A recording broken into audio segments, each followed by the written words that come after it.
All right, we had a huge matchup in the NFC North on Sunday. And at least for one team, this one didn't disappoint. We had the Lions and the Packers. Lions came out with a victory 24-14. It was definitely a messy game out in the rain. Didn't realize how much it was going to be raining when we made our picks last week. Um, and a lot of criticism, for the Lions, because of course they play in the dome and they play some other teams in the dome. So a lot of criticism saying, hey, maybe they might not be able to compete against the Packers in their elements, and they absolutely did. Even without not really doing too much in the second half in this one, Lions stayed in firm control of the NFC North and the number one seed in the NFC. Yeah, big result. Rain, not too much of a problem. Big second quarter from the Lions put this game to rest. Had a little bit of stress maybe towards the end, but really nothing too crazy for them.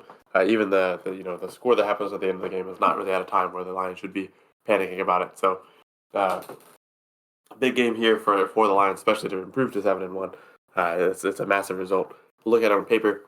Jared Goff goes 18 for 22, 145 yards, throws a touchdown, no picks. Kind of the similar game that he's been having. Maybe four or so incompletions. Not really cracking up to 200 yards, but doing everything he's got to do to keep his team in the win column, and you really can't fault him on that one. Speaking of guys keeping this team in the win column, that running back duo has been continuously impressive. David Montgomery led the way on the ground with 73 yards in this rain game. And Jahmyr Gibbs was right behind him with 65 yards, and he got himself a touchdown. Amon-Ra St. Brown led the air game with 56 yards. He got himself a touchdown, and I'm sure you've seen he then did the headstand celebration. So I've seen that picture and the picture of Saquon Barkley and Drake London all over the internet for as soon as it happened. So that's a little bit of fun celebrations going on for the Lions.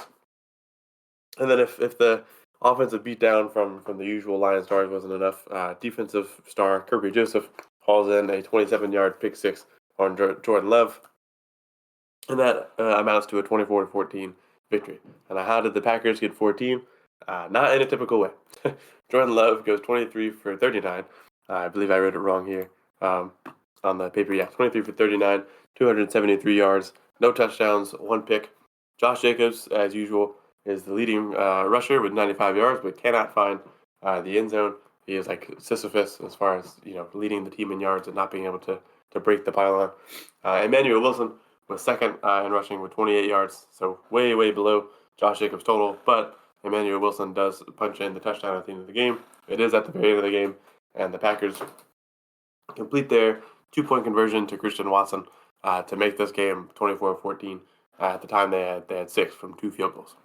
Jaden Reed was the leading Packer in receiving yards with 113. He had a big 41-yard reception. And the other most notable thing to happen in this game is that Jordan Love, aside from his one pick, fumbled 3 times. None of them went to the Lions, but he did fumble 3 times. It is a big rainy game. I was watching this game on a call with my dad, and he was like, "Is that rain or snow?" I was like, "It looks like rain, but it's tough. I mean, it was really coming down." Jordan Love fumbled 3 times. Emmanuel Wilson recovered one of them. He got the other 2 himself. Some of it is just bad weather. It's a tough environment to play in. But almost had a 4 turnover game with no touchdowns, but not have been ideal. Instead, he escapes with just 1 pick, and a loss that is rough because it's a divisional loss. You definitely always want to beat your divisional opponents. It does put them in third in the division, with Minnesota being 6-2 and them being 6-3. But it is not like the most world-ending loss. There's just some concerning things here, especially considering that the Lions are out of their element. They're playing a dome. They come into this monsoon and then just put it on you.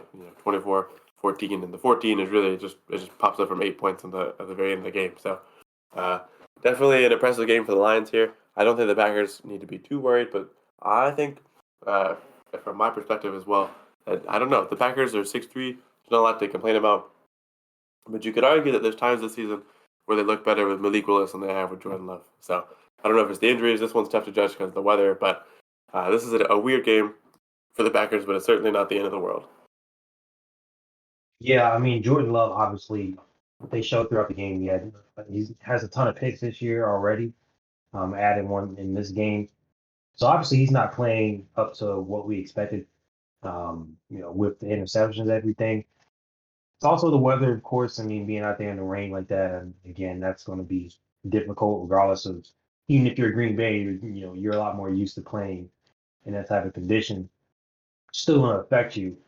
You can't really simulate rain, which a lot of the guys were saying before the game. The NFL experts, former players, like you can only do but so much to kind of simulate that. Like you're not going to be able to just get a blizzard or rain on command like your God. So obviously you can't prepare for that. And of course the groin injury, like that one was definitely notable because he had that pass at the end of the half. So he had a deep long pass that he was trying to get. They were trying to get down to at least do something, score real quick at the end of the half, but couldn't get it going. And he was trying to run back, and clearly the groin was bothering him. And even on that interception, which besides the injury was absolutely a horrible decision, especially considering at this point it was only 10-3. And that pick six, I mean, that really, to be honest, like that was a game right there. Like it really just took all the air out of the stadium. I mean, the team obviously was demoralized because it's right before the half. Like you didn't have to do that. Um, you're already on your own 30. Like you got a minute to maybe do something, but don't do anything stupid. And like every coach will tell you, that's exactly what you don't do in that situation, turn the ball over. So I think with Jordan Love, the Packers, it's just kind of all of that combined. And being down 17-3 going into halftime, and then Detroit, the last thing you want Detroit to do was go out and get a touchdown on their first drive, and they do exactly that. So it's 24-3 before you even get the ball back in the second half for your first drive in the second half. So at that point, you obviously can't run the ball, and that's like the one thing that they were doing really well. Like Josh Jacobs in the first half, he had a combined over 100 yards in the first half, running the ball and catching out of the backfield. Like that was really their offense early on, and he was doing really well. And that first drive, the few drives really that they actually were able to move the ball, because they had that missed field goal on their third drive, but those drives where they were able to move the ball was because of Josh Jacobs. And obviously, when you're down 24-3, half of a football game left, like you can't really be sitting there running the ball too much. So he barely got any touches in the second half. Of course, he only finished with 13 rushes in the game, and I imagine probably 10 of those I think were probably in the first half. So getting away from what was really working early on, you kind of forced to, but then that contributed as well. And the fact that the Lions were again, they were running the ball pretty well. Jared Goff did what he had to do, and they weren't scared of the elements. And obviously, if they end up with the number one seed, NFC runs through Detroit. So obviously that won't be a worry, but they played perfectly fine, did what they had to do, not too gaudy of a game. They stay atop the NFC.